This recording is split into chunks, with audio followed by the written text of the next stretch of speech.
During the lunch break at work. After eating lunch with my colleagues, I was reading a comic book at my own desk. Even when the bell rang to let us know the end of the lunch break, I was engrossed in the story, wanting to read just one more page. Then, somebody tapped me on the shoulder from behind. When I turned around, it was my direct superior, the department head. In a hurry, I opened the drawer and threw in the comic book. "Hey Johnson, you got a moment? Could you come to the conference room with me?" The department head spoke to me in the same mild and gentle tone as always.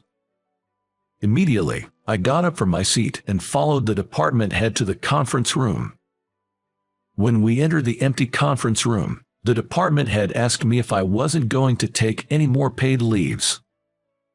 In the previous month, I sporadically took day-offs almost every week.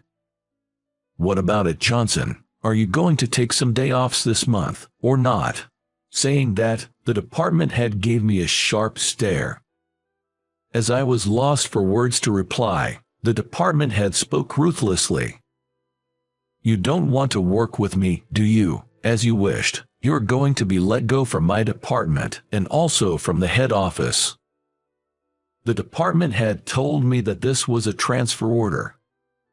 I had no right to refuse, and I was forced to either follow the transfer order or quit the company.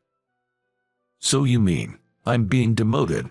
That night, when I got home, I told my girlfriend Mary about the situation. I'd been living with her for almost 7 years.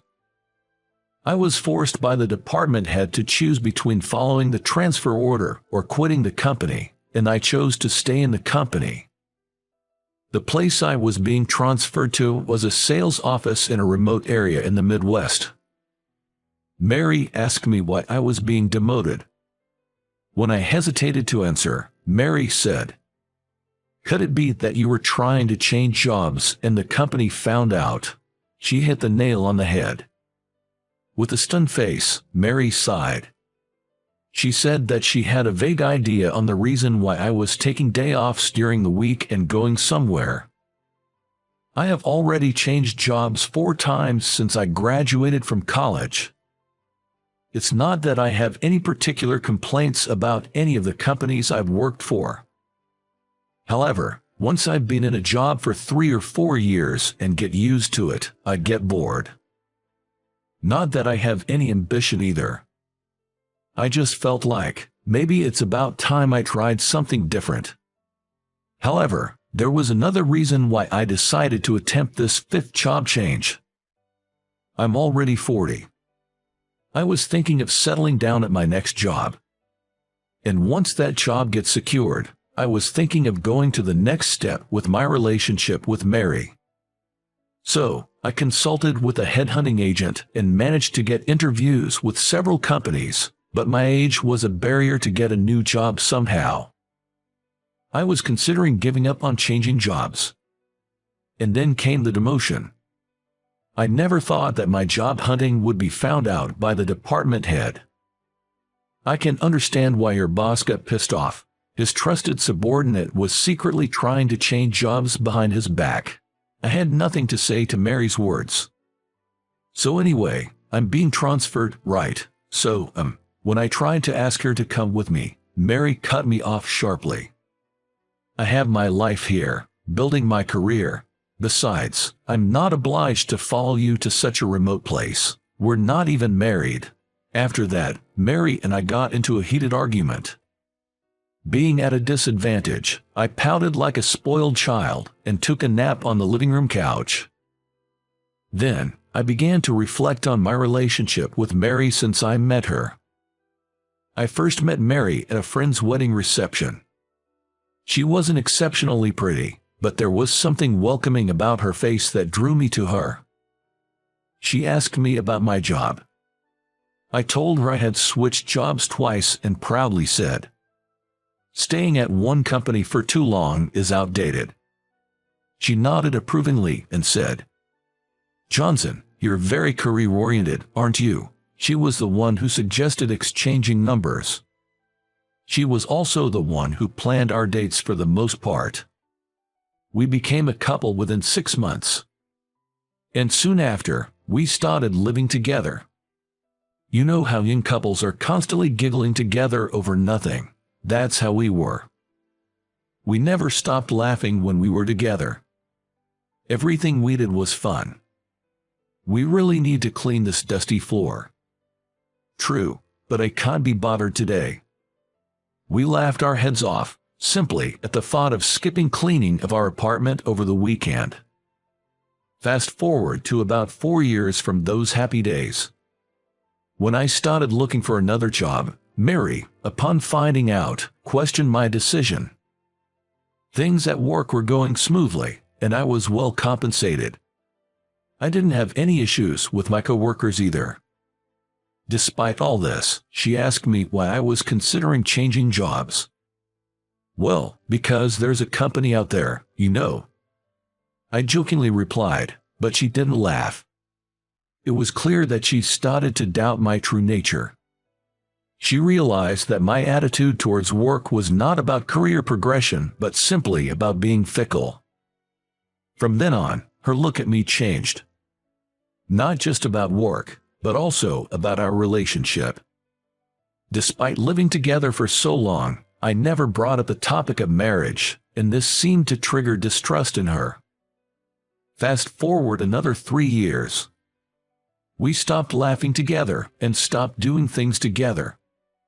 We felt there was no reason to live together anymore, but we also didn't have a reason to break up either. Amid this uneventful life, I suddenly received the notice of my transfer. I don't expect her to follow me to such a remote place. We're not even married. The idea of resettling the job and the relationship with Mary upon turning 40 was just my own selfish, wishful thinking. The new place of assignment was in rural Montana, way out in the sticks. The office was a rickety old single-story building that seemed to be decades old. 5 male employees of different ages and a 40-year-old woman named Susan, who was the director, worked there. While all the male employees seemed dull, she was different. With her clear-cut facial features and short hairstyle, along with her brisk way of talking and carrying herself, she was the epitome of a successful career woman. I couldn't help but wonder why such a woman was managing a remote office like this one. So, what did you do to deserve this? In a partitioned-off, makeshift reception area, I was summoned by the director Susan and started our conversation like so. I was at a loss for a response. Then, she informed me that unless I stirred up some sort of trouble, I wouldn't have been assigned to this sales office. She said, "If you don't want to talk about it, I won't push you," and changed the subject. She explained that the primary task in the sales office is customer follow-up. Also, our assigned region is surprisingly big, so there would be a need to get around using a company car. She asked me if I had any questions. Well, my company found out that I'd been looking for other jobs. I stuttered, oddly answering her initial question. Something about Susan made me want to share everything. It felt like a magic. Then, she opened my work history document that she had requested from the corporate HR department. "So, you've switched jobs a few times before joining our company, huh?" "Yes, I tend to want to change my workplace when I get accustomed to the job," I replied and found myself repeatedly bowing to her subconsciously. "I see. I have a proposal for you, Restless Johnson. Will you be open to it?" I found her bluntness rather refreshing. She then revealed her plan. Ever since her partner became the director, they had been hoping to improve the performance of this sales office by actively acquiring new customers. However, they lacked the right talent to achieve it. "Would you like to give it a try? Consider it like switching jobs," she suggested. Her gaze held an undeniable intensity. "I'll do it. I have no other choice," I thought. Even if it's a small sales office, if I could contribute to increasing the performance, I might be able to return to the headquarters. That's how my life at the new office began. Though I was expecting nothing out of it, It was surprisingly rewarding and made me hopeful for what we could accomplish. Every weekend, I would visit the apartment where Mary still lived by herself. There, too, things started to change. I was eager for Mary to hear about my week at the new office. I would start trembling. At first, she showed me no interests, but slowly, she began to pay attention to what I was saying. "It seems like you're actually happy about the transfer. You're weird." "It's not a transfer, it's a job switch, a new job." I said it laughing. Mary joined in, calling me a fool. We both burst out laughing. My sales rounds gradually gained momentum, and the number of new clients also steadily increased. The sales office's performance was on an upward trend. Susan was also pleased, and we started to spend more time after work having drinks at the only pub near the office. The sales office, Director Susan, and we all enjoyed a smooth sailing period. However, on a Friday half a year later, Director Susan, who had been out at the headquarters all day, returned to the sales office in the evening. Unlike her usual brisk self, she looked as if she had lost her soul. I rushed over to her immediately. "It's all over, everything," Susan muttered to me, then straightened her back and announced the news to everyone. The sales office would be closed at the end of the next fiscal year. She asked everyone to start considering their next moves as soon as they received their dismissal notices, as there would be nothing she could do about personnel matters at that point. As she slumped into her chair, she looked at me. "They're banning new sales activity too. If we keep adding customers, it's gonna be a hassle later on." Susan had said just that before she buried her face in her hands and slumped over the desk. The closure of our branch and the order to halt all new businesses were a shock to me also. What am I supposed to do from now on? I really wanted to hop on a train and talk about the situation with Mary immediately. However, as I was getting ready to leave, Susan talked to me. "Johnson, would you join me for a drink tonight?" Seeing the look on her face, I decided to postpone going home to Mary until the next morning and join the director for the night. No, I actually wanted to join her. Because Susan and I had been after the same goal together for over half a year since my demotion. In a literal sense, we were comrades in arms. She and I had quite a few drinks at our usual and only pub. "All the hard work you've put in, we managed to boost our performance, and yet they're pulling out, shutting down our branch," she grumbled, drinking heavily until she could hardly stand. What happened next? The following morning, as I started to tell the story, Mary leaned in, eager to hear more. I told her about escorting a thoroughly intoxicated Susan to her partner's house, which was about a 10-minute walk from the pub. There was a light on in Susan's house.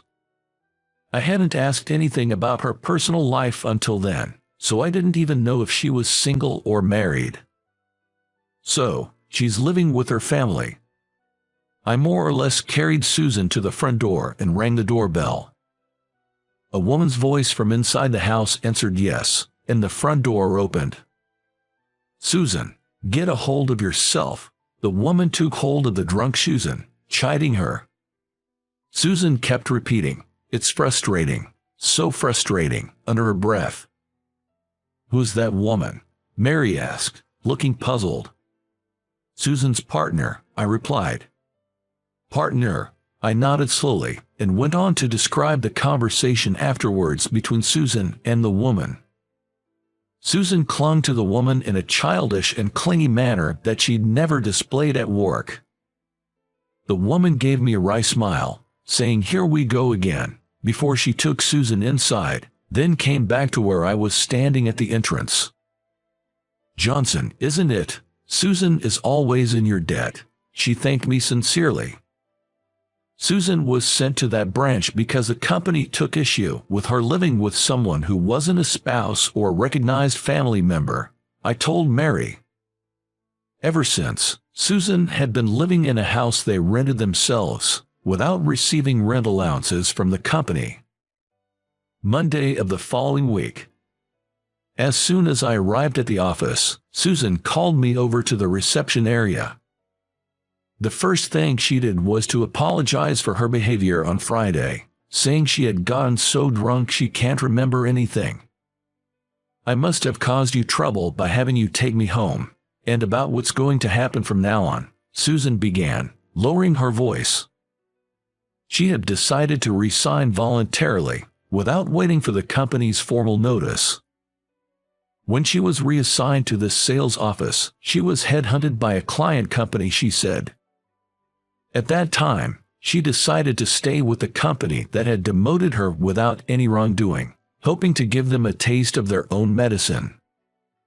She wasn't sure if that client would still hire her, but she had several other prospects, so she was planning to look for a job after leaving. "You know, my roommate suggested it might be better that way." And the roommate, Susan's partner, kindly suggested that Susan should lend a hand in my search for a new job if necessary. In other words, as long as I'm the director, I should be able to pull some strings, so why not use your paid vacation or whatever to help look for a new job? What do you think? Director Susan's words made me realize something. Since I was reassigned, I had sealed off the idea of changing jobs. That's why, no matter what order was handed down, I had decided to stay with this company. But the passive attitude would not do any good at this point. Now is the time to change jobs. But I was worried about what Mary would say if she found out I was changing jobs. That was my only concern. I contacted the headhunting agent again and started to look for a job. Thanks to Susan, the process of scheduling job interviews went smoothly. However, I couldn't find a company that would hire me. A month passed and it was time for the boss to leave the office. "I wonder if I've meddled in your situation too much," Susan said when I told her that I was having a hard time finding a new job. At that time, I still had the option to stay with the company. On the weekend, I went to Mary's apartment as usual. "Oh, I see, your boss Susan left the company," Mary said. And then she asked me what I was going to do. When I made a nervous face, she smiled and said, "You were looking for a new job, right?" Over the past month, when I came here for interviews, I had lied and said I was called into the headquarters, but Mary had seen right through it. I told her about how Susan was supporting my job hunting. "With Susan gone, what are you going to do with your job search?" "To be honest, I'm not sure," I replied. "I haven't found any prospective options, so I might end up sticking with my current company until retirement." "You mentioned it before, right, when we first met, that the concept of a long employment at one company is outdated," Mary said, resting her hand on my shoulder. She then spoke. She disliked the idea of changing jobs out of boredom, but would agree 100% if the purpose was to find what I want to do. "Don't you want to find a new job?" I nodded, albeit reluctantly. But I hadn't made my mind yet. Then, Mary took out our joint bank statement from a drawer and showed it to me. "With this much in savings, we can get by with just her income for a while. Leave it to me, so please, take your time and find your next job." Inspired by her words, I resigned from the company, put all my effort into job hunting, and finally secured a job at my desired company. That weekend, Mary and I went out to the city to buy a new suit for me. By chance, we ran into Susan.